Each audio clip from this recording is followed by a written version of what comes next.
Si vous vous trouvez avec une palette de cheval, que vous la remplacez par une étiquette viande de bœuf, rien ne peut éveiller les soupçons là-dessus.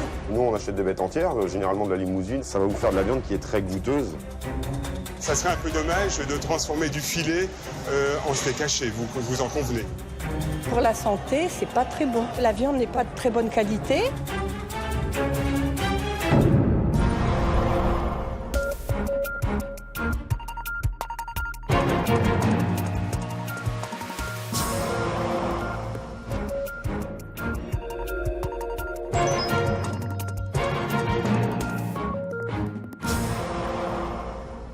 Bonsoir, savons-nous vraiment ce que nous mangeons? Cette question, en ce moment, on se la pose tous, surtout depuis qu'a éclaté le scandale de la viande il y a un mois. Un scandale qui, je le rappelle, a révélé qu'il y avait du cheval et non pas seulement du bœuf dans des dizaines de plats industriels qui nous étaient pourtant vendus comme étant 100% de la viande de bœuf. Dans un tel contexte, nous avons voulu savoir ce qui pouvait pousser des fabricants et des enseignes à une telle opacité. Qu'il s'agisse des plats préparés, mais aussi de la viande, comme les steaks hachés, ou encore de toute la nourriture qui nous est proposée dans les fast-foods, vous allez découvrir dans quelles conditions les produits alimentaires industriels que nous mangeons sont réellement élaborés. Vous allez comprendre jusqu'où les fabricants et les enseignes sont prêts à aller pour casser les prix.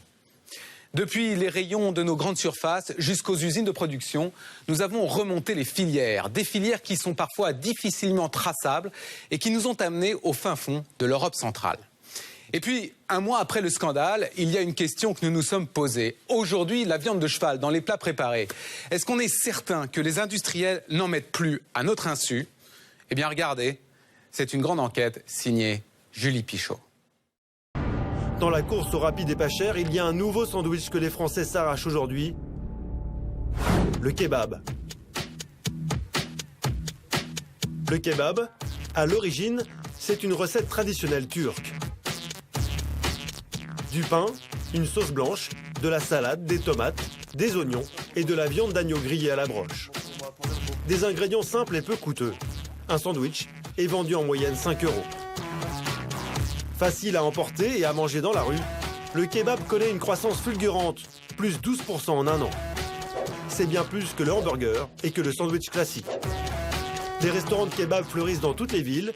Il y en aurait plus de 10 000 aujourd'hui en France et ils sont pris d'assaut à la pause déjeuner. C'est rapide et que c'est bon et qu'on a 3 quarts d'heure pour manger entre les cours et voilà. Je travaille dans le coin et on est obligé de faire vite, donc on n'a pas trop le choix. Oh bah c'est rapide, c'est pas trop cher.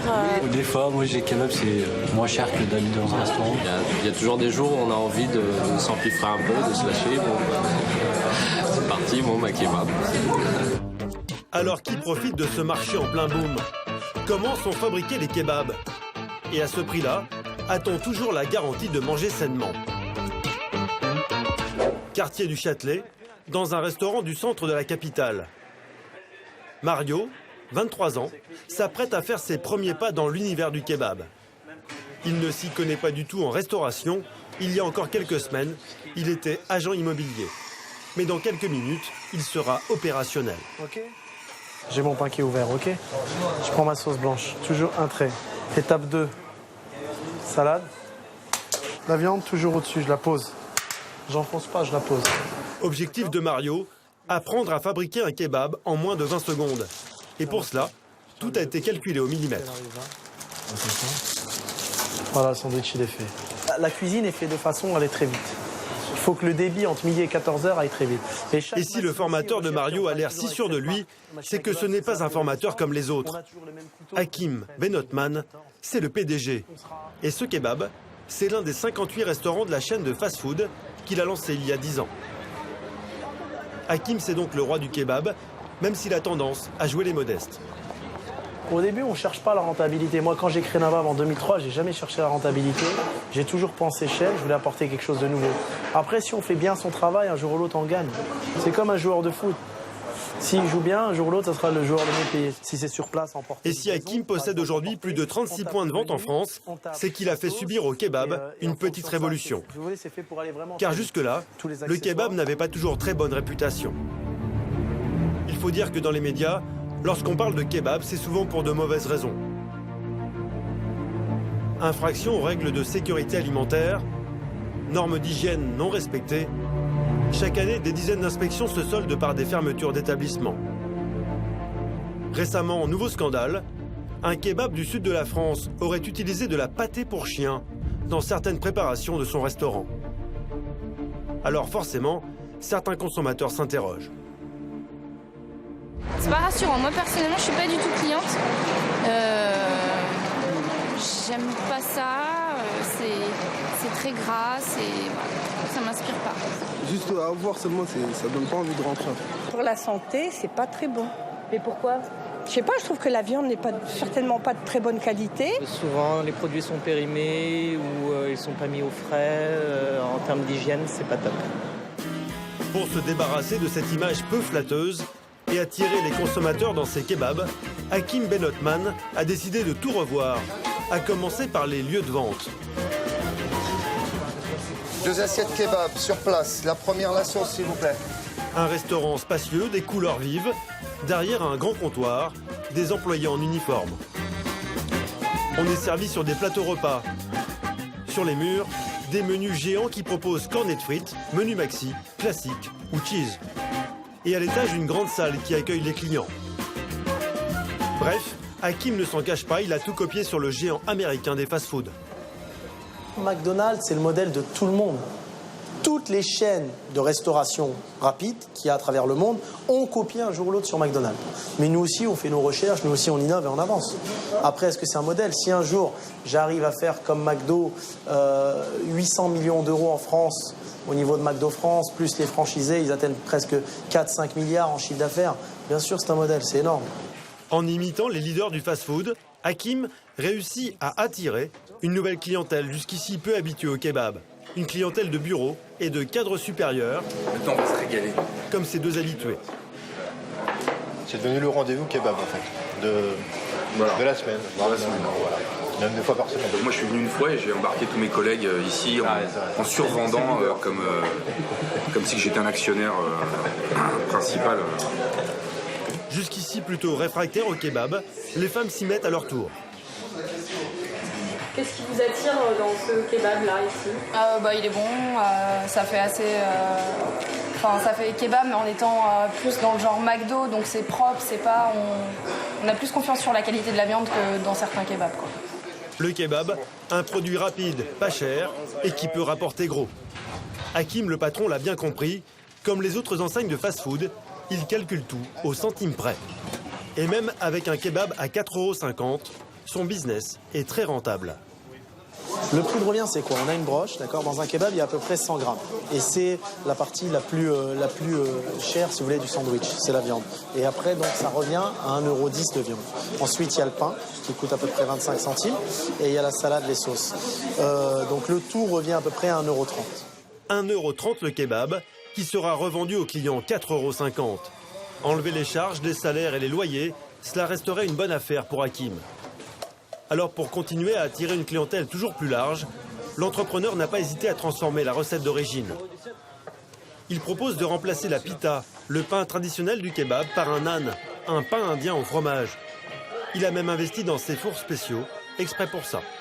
L'idée que j'ai eue, c'est il y a 10 ans, je sortais d'un restaurant indien avec ma petite copine simplement, et moi j'adorais le pain indien. Et en fait, j'ai dit tiens, je vais faire ça dans le kebab. Standardisé, vendus dans des boutiques qui ont adopté tous les codes des grandes enseignes de fast-food, les kebabs de Hakim sont en train de conquérir la planète. Il a déjà ouvert 34 restaurants en métropole, mais il ne s'est pas arrêté là. Son enseigne possède 24 autres boutiques dans le reste du monde, à Mayotte, à La Réunion, à la Guadeloupe, mais aussi à l'étranger, au Maroc, en Australie, à Montréal, à Londres ou Miami. Hakim est toujours entre 2 avions et sa voiture est devenue son bureau. Est-ce qu'on peut faire Lille lundi? Mardi, Metz, la banque, je mette en place tous les dossiers bancaires de Metz avant qu'on décolle pour Rio. C'est vrai que le marché international est très important pour nous. Nous, de toute façon, à terme, on veut en faire sur la France 300 à peu près, mais on vise 700-800 points de vente à l'international. 800 points de vente dans le monde. Hakim vise aujourd'hui très gros, mais il n'a pas toujours roulé en grosse berline avec chauffeur. Issu d'une famille modeste, il a commencé au bas de l'échelle comme simple vendeur de kebab dans un snack à Tours, au début des années 2000. À 19 ans, il décide de se mettre à son compte. Il emprunte 10 000 € à la banque et ouvre son premier restaurant. C'est pas tout le monde qui vit cette vie-là, mais je me suis donné les moyens de réussir. Je travaille depuis l'âge de 16 ans. J'ai travaillé de 19 ans jusqu'à 26 ans, 20 heures par jour. J'ai sacrifié une partie de ma jeunesse pour réussir. Je veux dire, il n'y a pas de secret aujourd'hui. Je pense pas qu'il y ait de secret. N'importe qui va travailler 4, 5 fois plus que d'autres va réussir à un moment ou à un autre. Et l'idée qui va booster ses affaires, c'est d'appliquer au kebab ce que les géants du fast-food américain ont fait avec le hamburger. Des restaurants propres et modernes et des menus standardisés. Résultat, des dizaines d'entrepreneurs indépendants lui ont acheté son concept et le droit d'utiliser sa marque. Chaque franchisé reverse à Hakim Ben Othman 5% de son chiffre d'affaires. C'est ainsi que le jeune Tourangeau est devenu le roi du kebab. Il a ainsi pu se permettre de créer, avec des associés, la première usine de kebab en France. Nous sommes en Basse-Normandie, à Alençon, à un peu plus de 150 km à l'ouest de Paris. Cette usine flambant neuve, c'est le résultat d'un partenariat entre Hakim et un industriel. Bonjour, Ryan, ça va? Ici, les règles d'hygiène sont strictes. Blouse, charlotte et chaussons obligatoires. 90% des kebabs français se fournissent en viande à l'étranger. Mais Hakim, en produisant en France, cherche à maîtriser la filière pour éviter au maximum les risques sanitaires. De la viande française. Pour pas qu'il nous arrive ce qui arrive à pas mal de grossistes en ce moment. On veut pas qu'il y ait autant d'intermédiaires. Vous voyez, en ce moment, le problème, c'est parce qu'il y a trop d'intermédiaires. Et à la fin de la filiale, on ne sait plus d'où ça vient. Là, c'est Origine France, c'est contrôlé, 2-3 intermédiaires, donc c'est carré. C'est ce qui nous rassure, nous, de travailler avec une usine qui est française et qui est locale à proximité de notre système de distribution. Mais si les normes d'hygiène sont strictes, la priorité reste de produire une viande à bas prix. Ici, comme dans la plupart des kebabs, il y a longtemps que l'on a abandonné la recette traditionnelle, à base de viande d'agneau. On n'utilise que de la volaille, poulet et dinde. C'est moitié moins cher. Une fois désossée, la viande est mélangée avec un savant cocktail de curry, de yaourt et de plusieurs épices. Viande kebab avec les épices. Mais là, impossible d'en savoir davantage. Hakim préfère ne pas divulguer sa recette. On a une recette spécifique, on a des épices spécifiques. Même le patron de l'usine, il ne connaît pas. C'est fait par le concept de Nabab va arriver dans des sachets, déjà mélangés. Et nous, on va simplement appliquer la dose qu'il faut mettre pour le nombre de kilos. C'est tout, on n'en sait pas plus. C'est encore plus secret que Coca-Cola, c'est chaud. C'est chaud. On ne peut pas, mais attends, sinon après on coule la boîte. Non, c'est la recette. Même mes associés, mes collaborateurs, ils ne connaissent pas ma recette. Ouais. Voilà. Dernière étape, les morceaux de viande sont enfilés sur la broche. C'est une broche qui va lui revenir à peu près à 220 €. C'est une broche qui revient à 220 € et qui permet de faire à peu près 1 000 € de chiffre d'affaires. D'accord ? Une usine qui produit 20 tonnes de viande par semaine en respectant toutes les normes d'hygiène. C'est l'assurance pour Hakim d'avoir un produit sain. Mais cette usine reste une exception. Car la grande majorité des broches de viande de kebab vendues en France vient de beaucoup plus loin. Et là, les conditions de production ne sont pas toujours aussi propres. Direction l'Allemagne. On ne le sait pas toujours, mais c'est dans ce pays que le kebab est né, il y a une quarantaine d'années, au sein de la communauté turque. Et c'est cette communauté qui, aujourd'hui encore, contrôle le business de la viande.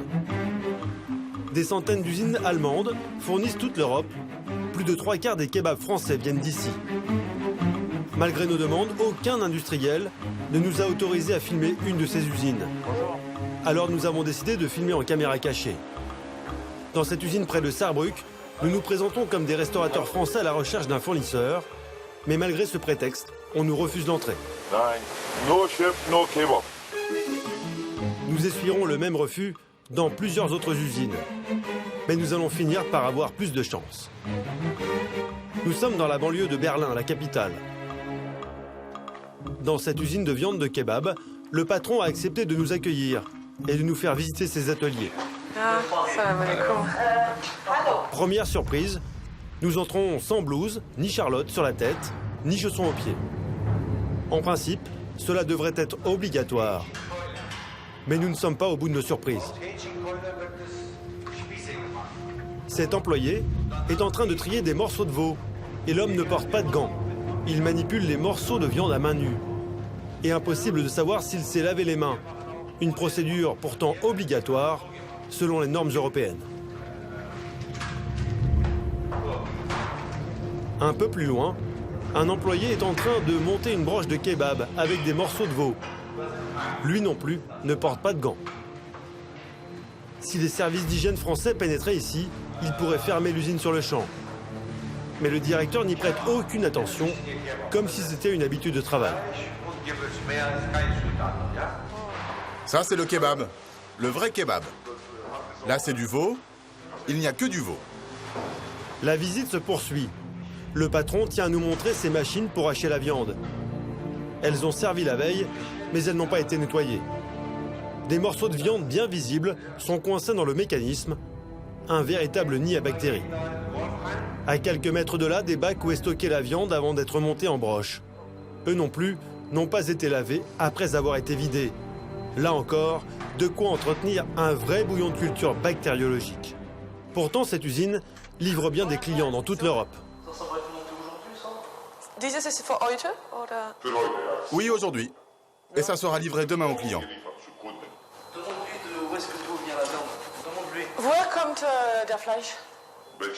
De Hollande. De Hollande et d'Allemagne. Direction maintenant le bureau du directeur. Nous entrons en négociation et l'homme annonce son prix de vente. Moi, la viande, je l'achète à 2,30 €. Mais je ne peux pas te la vendre à moins de 3,30 €. Parce qu'il y a du travail pour la préparer. Il y a les salaires, il y a le transport.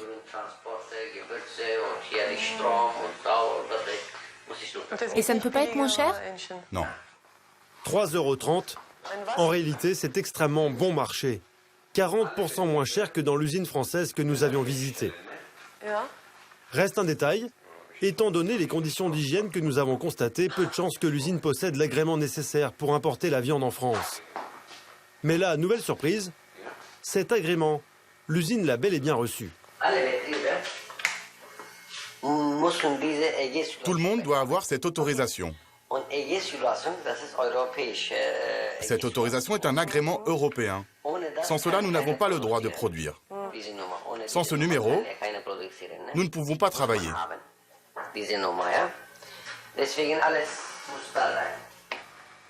Comment cette usine, qui ne semble pas très à cheval sur les normes d'hygiène, a-t-elle obtenu un agrément européen? Comment les autorités de contrôle allemandes ont-elles pu le lui accorder? Et cette viande risque-t-elle d'arriver dans nos assiettes en France?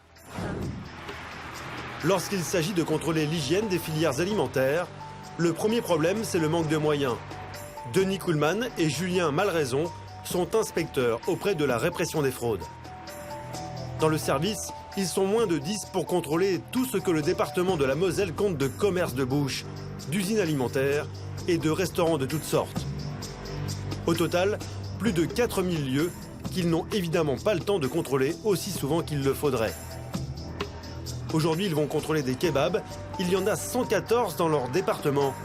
Du coup, ils n'avaient pas mis les pieds dans certains d'entre eux depuis plus de 6 ans. Premier contrôle et première découverte. Dans ce congélateur, une viande attire l'attention des inspecteurs. Ça par contre, c'est quoi? C'est conservé comme ça. Ça a été fait quand je décant. Vous voyez, la couleur, ça commence déjà presque à verdir. Vous voyez, il y a un mois, peut-être qu'on les a fait, mais on les congèle quoi, à chaque fois. On les fait nous-mêmes et puis après on les ouvre au micro-ondes quand le client est dans l'onde. À quelle viande vous faites ça alors? C'est bœuf, il y a du bœuf, il y a des oignons. Du bœuf dont la couleur n'est pas très rassurante, comme on peut le voir sur ces photos prises par les inspecteurs. C'est presque vert là. Ça il faut jeter, ça c'est corrompu. Attendez, je vais prendre une photo parce que ça c'est plus commercialisable dans les mains. Donc là on voit qu'il y a clairement une méconnaissance de la réglementation. Je ne suis pas conscient de ce qu'il fait et du danger qu'il peut faire courir aux consommateurs. Le danger, c'est une intoxication alimentaire. D'après la loi, le restaurateur doit donc détruire immédiatement le produit suspect. Oui, il faut les mettre, hein. Parce que ça, c'est du denrée corrompue, ça. Mettez ça à la poubelle avec un peu d'eau de javel dessus, s'il vous plaît. Lorsque l'infraction est flagrante, les inspecteurs de la répression des fraudes imposent la destruction immédiate de la viande périmée. Ils vont également dresser un procès verbal. En cas de poursuite, le restaurateur risque jusqu'à 7 500 € d'amende.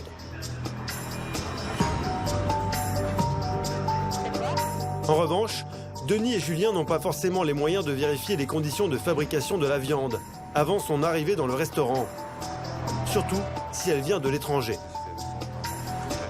L'inspection se poursuit dans un deuxième kebab. On va commencer par vérifier l'origine des produits. Donc pour vérifier que l'ensemble des produits, que ce soit les kebabs, que ce soit la viande, que ce soit les éventuellement tout ce qui est merguez, tout ce qui est vendu provient bien d'établissements qui sont agréés pour la mise sur le marché. Comme 90% des kebabs français, ce restaurateur se fournit en viande auprès d'usines situées en Allemagne. Ici, Denis découvre des broches de kebab congelées. Ah, merci, s'il vous plaît. Sa mission, vérifier qu'elles portent bien leur numéro d'agrément. Donc vous voyez, le kebab provient bien d'un établissement autorisé, agréé, avec une marque de salubrité. Donc DE, c'est le numéro qui dit que c'est le pays, c'est l'Allemagne, tout simplement, Deutschland, et le numéro d'agrément qui est donné par le service officiel allemand, tout simplement.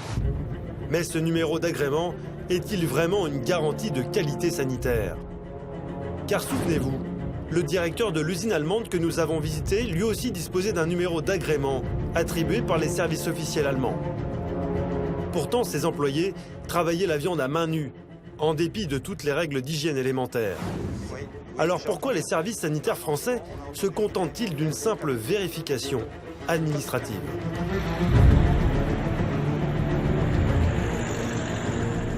Nous, à partir du moment qu'il y a une marque de salubrité dessus, ça veut dire qu'ils sont suivis par un service officiel, qu'ils sont reconnus par un service officiel.